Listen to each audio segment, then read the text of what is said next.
And welcome back to the Garage Gym Experiment podcast. My name is Adam, that's Jake, and we're back again for another great episode. We're going to start this one off with the Rep and Kleva collab. We're going to talk about that. It just hit the socials. We're going to get your guys' responses from that.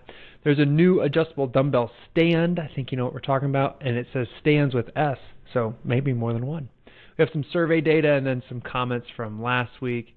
Jake, Rep and Kleva. All right. Thank you, Adam. What do you think about REPKLEVA? I love REPKLEVA. REPKLEVA. I love it. Yeah. No, I'm saying I'm trying to make it like a one-word thing. REPKLEVA. Oh, I don't like that. but I love these two companies working together. REPKLEVA. Yeah. REPKLEVA. All right. So big news. The Rep teased last week that they were collaborating with somebody, and that just happens to be Kleva built. They are bringing to market with the Rep times Kleva brand the Atlas attachment, Genesis jack, tricep push down, and then a what do you call that? That is a close grip handle. Yeah, I don't know what he calls it, but yeah, close grip cable and landmine attachment. So those are a little bit cheaper than what you'd find on the Kleva website. We asked people what they thought in like a poll scenario, and then also asked it on Instagram. In general, most people are positive about this collaboration. So in the poll data, 74% said that the combo is a successful collaboration. Within the comments, I can pull some up and just read a couple of the positive ones. I'll try to find a few as well. Okay. Chris from Detroit, if the partnership speeds up production and lowers price, then I support the partnership from an accessibility standpoint. Personally, I prefer stainless steel attachments over aluminum, but I think it adds something to Rep's catalog. Jimmy Bean Dip says this separates Rep from more comparable competitors offering generic Amazon level attachments. I think this is awesome. I like this comment because I keep seeing a lot of brands coming out with like the Mag Grip knockoffs. So I do think this is a good way to do something that's not similar to everybody else. This is what could happen when your booth is at HomeGymCon. When your booth at HomeGymCon is directly across from the Rep Fitness booth. Congrats to both. I have a feeling there was a reason they were in place. It wasn't just because they were across from each other, but no further comment there. Let's see. Jim Crafter, it's awesome to see Rep help out some of the smaller companies out their scale. People who have never run a business will never understand what a challenge scaling is. This gets awesome products in front of a lot more consumers, and there's nothing but good that comes from that. There's a lot of comments here, and let's see. Let's find something that's negative. I got one that's not negative, but DD Fitness US says collaborations are good as long as they don't hinder their innovation. Right. I think a lot of people are concerned that Kleva's done innovating. They've partnered with Rep, and this is all they're going to do forever. Yeah. So knowing Steve, I don't think that's true. But here's one, and I agree. ADoug98 says they need their landmine next. That would be cool if Rep offered the. I always say it wrong. I'm not going to call it the Android this time. Adroit. Okay. Yeah. You only called it wrong for a year straight, but I was about to do it right now, and then I remembered I called it wrong. So I have it too. I'm looking right at it. Yeah. So yeah, I mean, I'm with you. I think this is in general an awesome collab that is a good example of how a big brand can work with small inventors, and both sides can win. But I do, and then real quick, your comment about the landmine. I did see in the comments somewhere that that's probably what's next. Yeah. Well, just thinking about the 2024 HomeGymCon map, we had Belt Fed and Kleva back to back, and they were right in front of Rep, and both of those are small companies who now get to put their products in Rep's catalog, which I think is awesome. So, yes, very cool. Congrats to the Klevas. yeah. All right, next up, the Rep Dumbbell Storage Cart. So this one is finally available after they've teased it for a while. This is designed specifically for quick draws and the pep-ins. I think it would fit a decent amount of the adjustable dumbbells out on the market. It seems like a pretty versatile option. There's 3 color options with it, which I think is cool. Like, usually don't see color options with something like this. So metallic black, white, matte black. You can get it with or without hooks for the side pegboard, so you can put little attachments there. There's also a bottom utility shelf where you can put additional items like kettlebells or maybe like, I don't know, bands or more attachments, whatever you have laying around. So a little bit of space for that. And then $329 to $349 in cost. I don't think that's too bad. I think there's a miss here on the those corner posts. Why they don't have 1-inch holes for magnetic band pegs where you can do even more with this cart. You could store extra J hooks on there. I feel like it'd be so easy just to use something with 1-inch holes, 3x3. Yeah, it looks like steel posting. It'd probably increase the price though. Maybe that's like the obvious answer, but exactly. You're talking like the Darko's version, like Darko's or like Dean's, Black Black Widow. Yeah. Yep. Yeah. Who knows how much additional cost that would be. Yeah.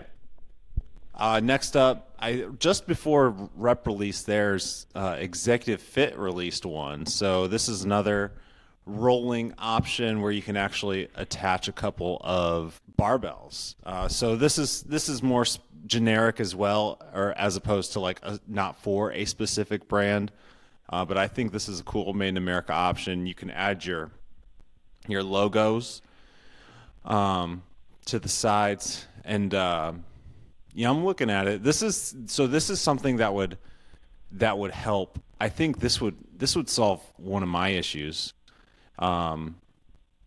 Storing adjustable dumbbells and then also a couple of barbells. So this would be something that I would kind of consider. I'm looking at the logo though, and I'm just thinking how he does such a good job with logos.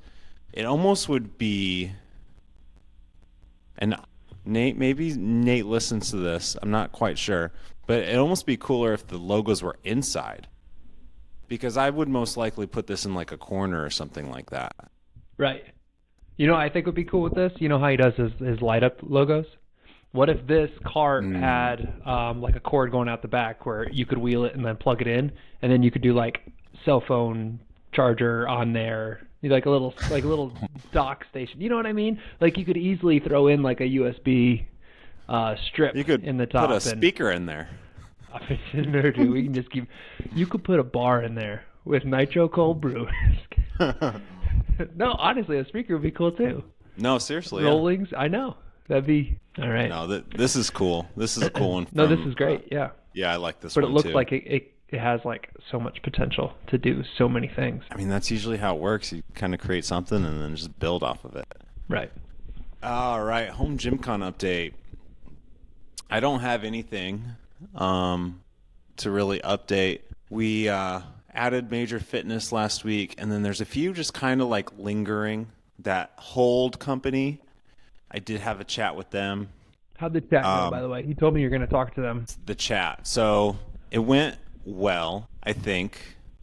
It's with okay, so it's not from somebody in this country.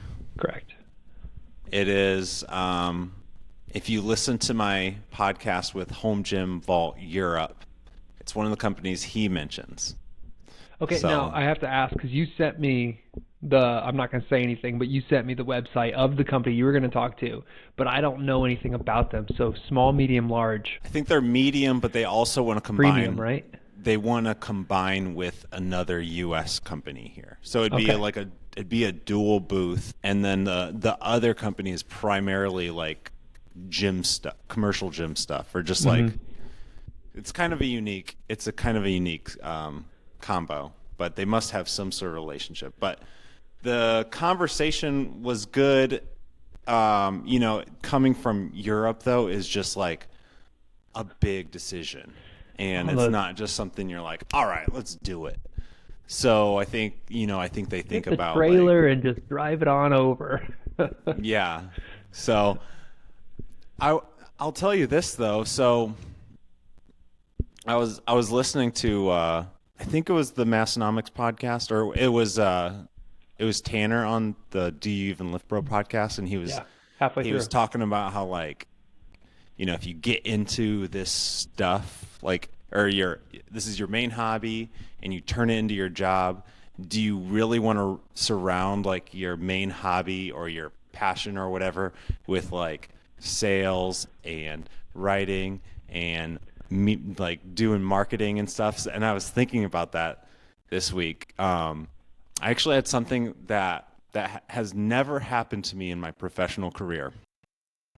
So one thing that I do, and I haven't told you about this either. So one thing that I do is basically like every like 2 to 4 weeks, usually closer to 4 weeks, I send like 200 sales emails. Like I'm like a sales rep sending HomeGymCon. So who are you sending them to? We haven't had this talk. I send them to lots and lots of companies. Okay. I have like, I send it to like, I go through like my Instagram. I find there's more companies out there than you like can count. Like really, like you just can't. It's hard to like comprehend how many. And there's just many that even though we have relationships with so many of them, there's triple that we don't. So it is really just like trying to say, hey, over here, HomeGymCon, have you heard of it? Right. And I don't know if you get a lot of sales email. You probably don't get a lot of like salesy emails, but as like as like, I don't know, I'm a business owner, so I probably get 10, 15 sales emails every day. I just ignore. So I understand, like, when I'm sending these emails, most people are just ignoring. So that's just a little behind the scenes. But what I was getting at was I sent one of these emails, caught someone's attention. It's a really cool product. Let's just say it's a techie product. It's pretty cool. And they're like, yeah, we're interested. So I was like, all right, let's have a call. Or they were like, let's have a call. And then I was like, all right, how about tomorrow? And she was like, yeah, let's do tomorrow. And she was like, can you also send me a media kit, this. And I'm sorry, what? a media kit. So the box and so I Googled what a media kit was. yeah. And I created one ish. I mean, it wasn't like exactly like an event with an established media kit like you would want, but it was like, I spent probably an hour or two on it, put it together, and I never want to come off as complaining. I'm just what you do. Yeah. I just want to make sure that's clear. So put together a media kit, answered a few other questions. And then I responded back and I was like, all right, just FYI, whipped up the media kit, created one. Here it is. I'll see you tomorrow. Never heard, they didn't show up to the call. And I was like, all right, whatever. And it was maybe 2 weeks later, or like earlier this week, I sent another round of like a couple hundred emails, right? Uh-huh. I just sit there and I just do a couple. It takes like half a day. It's pretty monotonous. And I got to this company that just like ghosted me, and I was like, all right, I'll send another email. Just whatever. And they're like, yeah, we are. It was the same girl. She was like, yep, we're interested. How about a call tomorrow? Let me guess. You need a media kit? And yes, she wanted this for a, she wanted the same info. It's like she almost didn't even like look at it, and sent the stuff, had the call, didn't show up.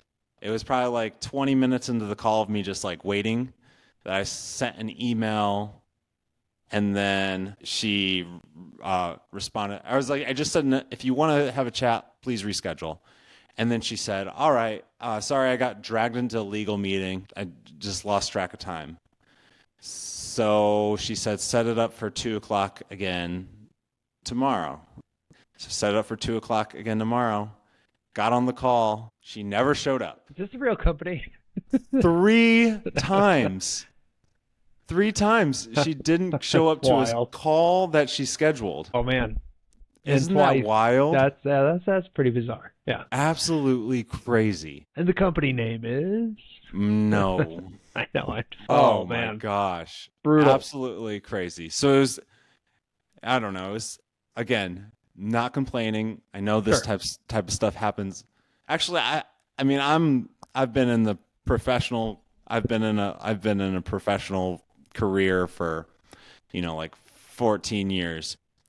Not once, I don't think once have I ever just been like ignored for a single call. Like if there was a single call, you say, "Oh, sorry, I can't make it," or I missed it because of this. Like I was thinking there could have been an emergency, like truly. And then you tell them why. But 3 times? That's bad. That's bad. That's bad. What happens if she said, "Hey, sorry, miss it. Can we do a 4th?" I've thought about this. I would say, "Hey, you can sign up. Cool product, but I'm not interested in doing another call." Right. Yeah. We can talk after a deposit comes through. I don't know. Yeah, exactly. Yes. A lot of time on you. Yeah. Yeah. Yeah. That is pretty wild. Yeah. Good stuff. Let's see. Anything else with HomeGymCon? I don't think so.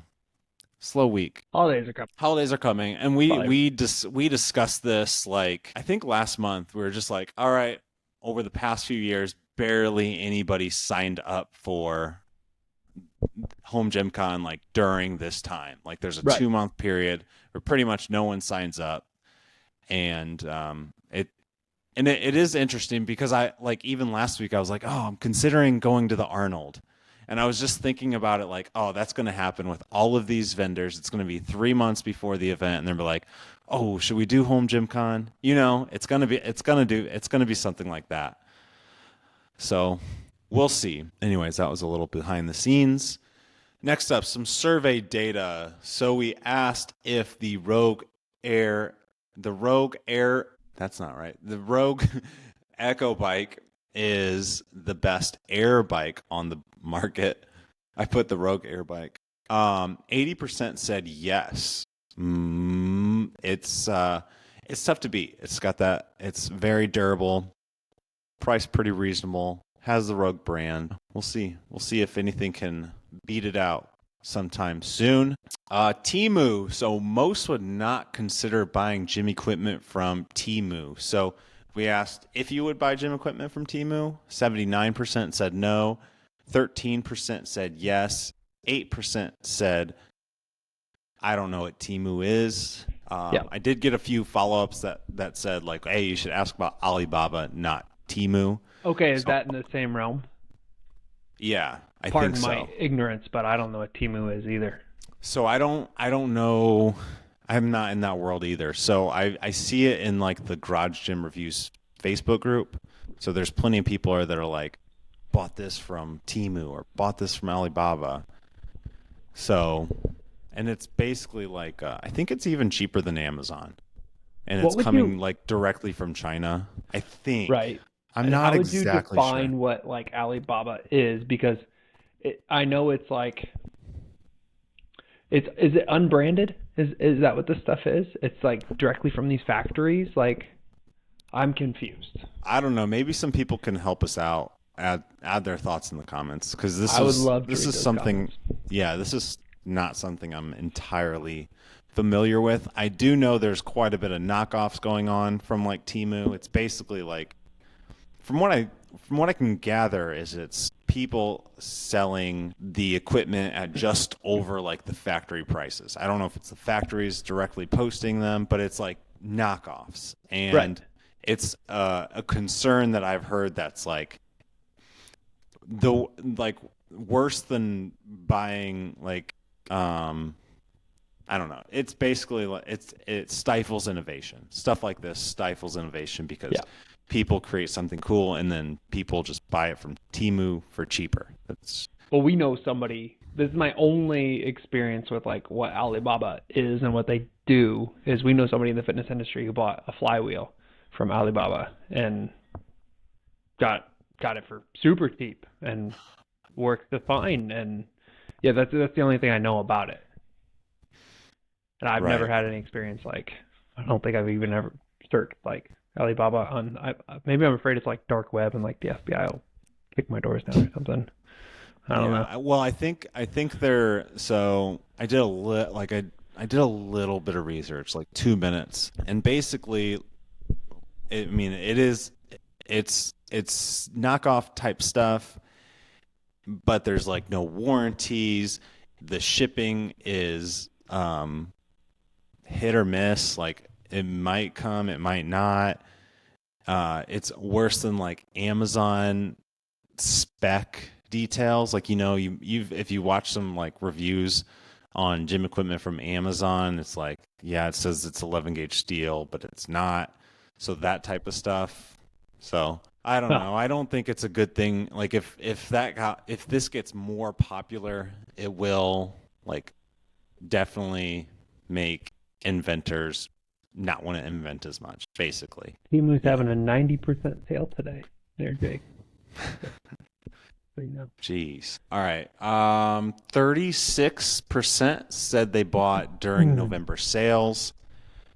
Shoot, I was supposed to look. Actually, let me just look real quick. Sure. I bought during November sales. While you're looking, I'll just go through what I bought. Do you know what I'm looking for? I don't know what you're looking for. So I'm looking for. Okay, you can talk. Okay. Got the Rogue weighted Echo Vest. I got the Black Widow Landmine Row. I got, if you count it, the Deadcember shirt for Deadcember that we're both doing this year. That came. I got one other thing. I thought it was another big thing, another big gym thing. Big for me. Oh, the giant plate tree. Oh, that's right. Yeah. It was a good November for my gym. I usually buy like a thing a year. And that 1 month I got like 4 things. Nothing too crazy, but... No.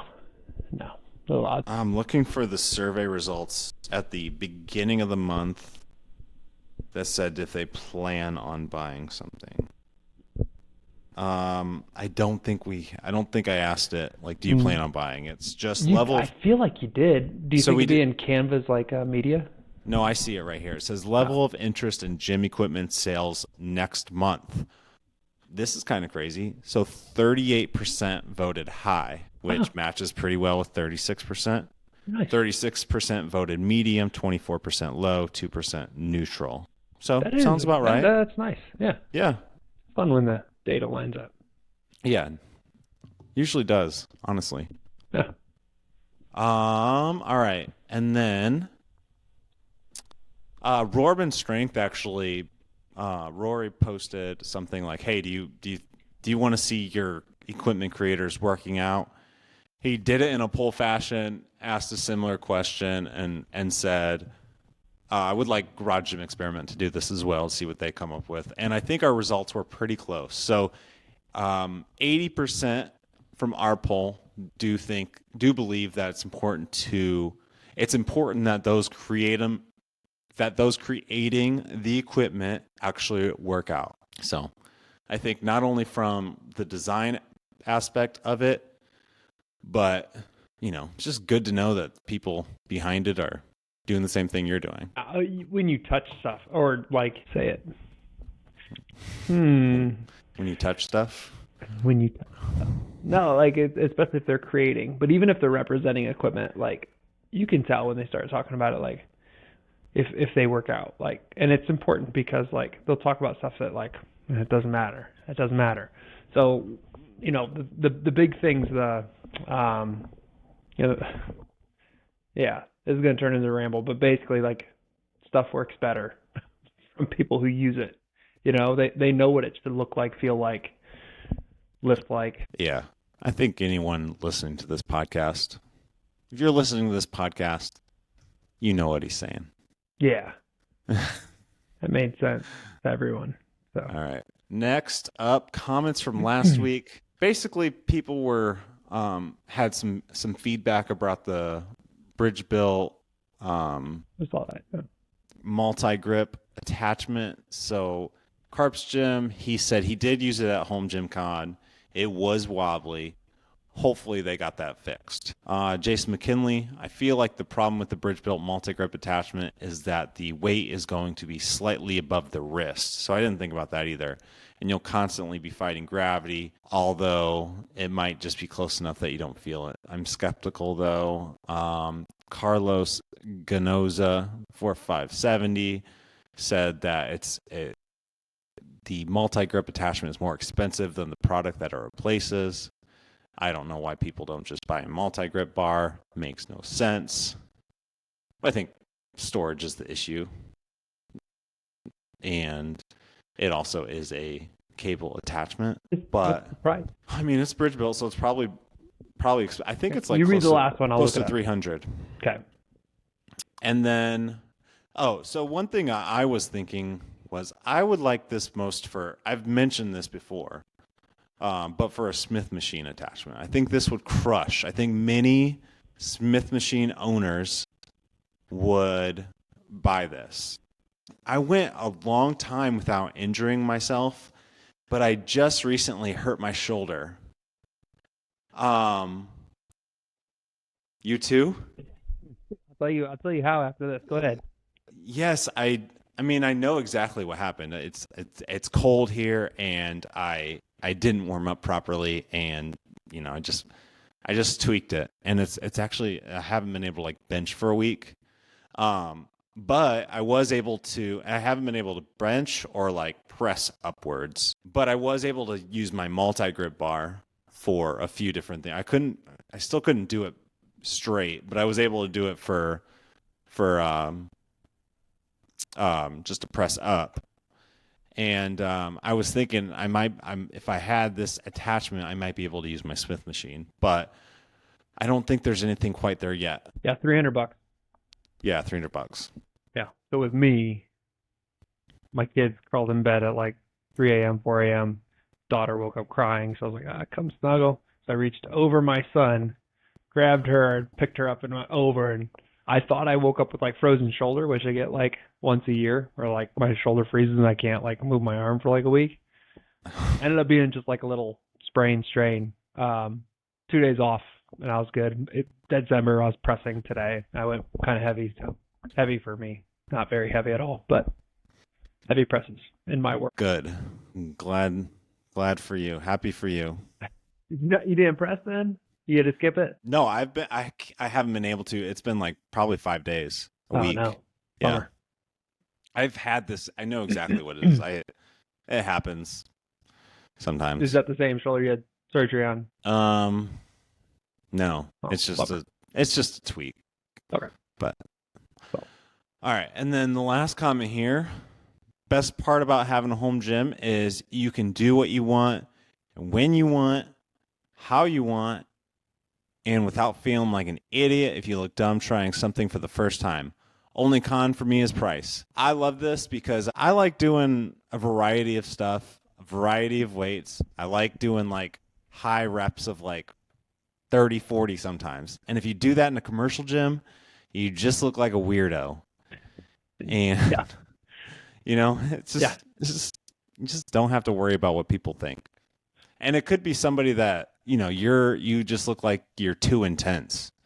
And because it's someone who has minimal lifting experience. So it goes like that as well, not just like you're you look like a novice. It goes the other way as well. You look crazy. Yeah, it was always a problem for me, like staying with like sets and reps in a commercial gym. If I like people around me are going heavy, like I wanted to be like I can go heavy too, and then I'd change my rep pattern to like twos and threes instead of like I was supposed to be on like tens or twelves, just to stack more weight on there. I'd like to say I'm above the ego lifting, but clearly I'm not. So I hear that. Thank you, Garrett. I was listening to, have you seen Man Who Parks in Gym and Flex Marks the Spot's new podcast? No, Yes. no. How long? How long have they been going? I think they have 3 episodes out now. It's called the Home Gym Podcast. Yeah. Well, okay. No, I knew Man Who Parks and Gym had yes, I knew that. I didn't know Flex was in there. Yeah, it's like a dual podcast. It's pretty good. Okay. I mean, for nerds like us, but they were talking about going in like a slump. And I kind of wanted to ask you, like, if you're going through a workout slump, what's the best way to go about that to break the slump? I sign up for something. I'll sign up for a race. Yeah. I'm currently in a diet slump. I'm like, we're doing December. Jake, you and I are doing December, right? You're doing December. Yeah, I'm doing it. Okay, cool. All right. And so I'm lifting heavy, but I haven't been running, and like I'm eating a lot, like a lot. Like I think my wife's getting cookies and ice cream for us to like have tonight while the kids are sleeping, and lots of eggnog and a couple beers, and yeah, it's just I'm packing it on for sure, and I'm getting to that point where it's like, okay, we need to lock it in. So when I get in a slump like I am right now, I never like skip the gym too much. It helps me too much mentally, but I'll definitely like get to an unhealthy point where it's like I don't feel good and my energy's low and I'm drinking energy drinks and I'm eating crappy food and so it's like, okay, lock in, sign up for a race, and that's how I break my. What about you? Do you have a slump buster? That's an old baseball term. Anyway, go ahead. Did you know that story? No. If you're in a hitting slump, I guess that was a thing. Like you have to get a slump buster. Yeah, I don't know where I heard that. Someone in the comments, please do some research. Tell me if I'm correct or not. Oh. Slump buster for me. Yeah. Oh, I don't know. I don't have a great answer. I would say switch workout times. I think Okay. switch workout times, change up the routine. Definitely have slumps though at times. It's not about like it's like what you said. It's not about like missing workouts or going like a week or two without going to the gym. It's like going into the gym and, not having a plan, and then like 45 minutes later you're done and you're like, what did I do? Right. Or like, so, I don't love doing programming, but I think doing it, just getting back into something, even if it's just like a random program, I think that works until you get back into it. So I don't know. I don't have a great answer. Well, yeah, sometimes the slump goes with just like your attitude, like with what's going on around you and stuff. And yeah, sometimes it's just time goes by and then all of a sudden your workouts get better. Like, yeah. But if you catch yourself in one, you want to get yourself out. That's what I like. That's what I'm thinking of. Like right now, I'm in a slump. Yeah. I don't know. I remember somebody reached out, and I think my advice was like, just like take a break, even like go on like a fast, like just because usually when I'm in like a slump, I usually don't, I'm not eating great as well. Yeah. So it's like, do whatever you can to like reset. I think like a fast would be a good way to do that. But I love that. Yeah, same. Mm-hmm. Yeah, so stop thinking about, and just like try and get to feeling better. Don't like worry about your numbers. Just do whatever you need to do a reset. I do enjoy like a 24-hour fast every once in a while. You've done a 24? Yeah, I try and do one Multiple 24 hours? I think the most I've ever gone is like 36 hours. Like, okay, I didn't know. Okay. That's How do you feel? Like, do you feel like pretty depleted and like what? Are you drinking coffee? Like, what's going on? So I'm definitely drinking coffee. Okay, that helps. Definitely drink. Yes. So it's not like a true. I think it is. I think it's if you're under 50 calories, it's considered a fast scientifically. Okay. Okay. Maybe. So yeah, I do drink coffee. Um, I try and drink like an LMNT, Yeah. which I drink anyways, but I Right. know those are important, especially if you're doing a fast. And yeah, I mean, it usually sucks. It's usually like I'm not like as productive. I don't enjoy like not really working out, so I don't You skip work workout. out. I do skip the workout, and then I usually eat and then work out right after. So, but I mean, I think I'm not like an expert on it, but No, it's good for like long-term health as well. I've And heard that. Like when you completely empty out like your cells, I don't know. Again, Mhm. I can just regurgitate what I hear other people say, but yeah, I've had a lot of interest in like trying something, and like during the school year, like I'll fall asleep, or I'll stop my last meal at like 9, and I don't eat until the kids eat, so it's till like 1 o'clock the next day, which makes me feel pretty good, and I always wanted to try to push it a little harder. So that advice you just told me is something I've kept ever since you told me, like a couple of years ago. What's that? Your advice was like, if I eat like shit the night before, or I go out drinking, Yeah. or whatever, what I usually try and do is not eat until like lunchtime, Late lunch. Yeah. late lunch. 100%. And I was trying, so like last night was pretty bad. So, and we had a snow day today. That's what killed me, because I was like, all right, I'm gonna just like thin it out in the mornings. I'll feel better, and then snow day got me. The comfort of being in my jammies all day. Peanut butter jelly toast in the morning. Oh boy. Oh All boy. right. Slump-Busters. I want to hear it in the Slump. comments. Yeah. What's your slump buster? I told you. Oh yeah. No, that's like a for the comments. What's your slump buster? Add it in the comments. It's so much fun. That's going to do it for us. If you liked tonight's episode, be sure to keep your eye out for new episode releases wherever you listen to podcasts, and be sure to follow Neural News. Are you not subscribed yet? Well, then check out the link below. Sign up for more home gym content. We have HomeGymCon coming up in June. We want to see you in Louisville, or Louisville, however you decide to say it. We want to see you there. If you are an athlete, we're talking hybrid, strongman, grip strength, or a powerlifting athlete, you have a chance to sign up and compete at HomeGymCon, so make sure you get those flights, hotels, and tickets taken care of. Jake, anything else left for the listeners? Nope. All right, guys, we will catch you next time.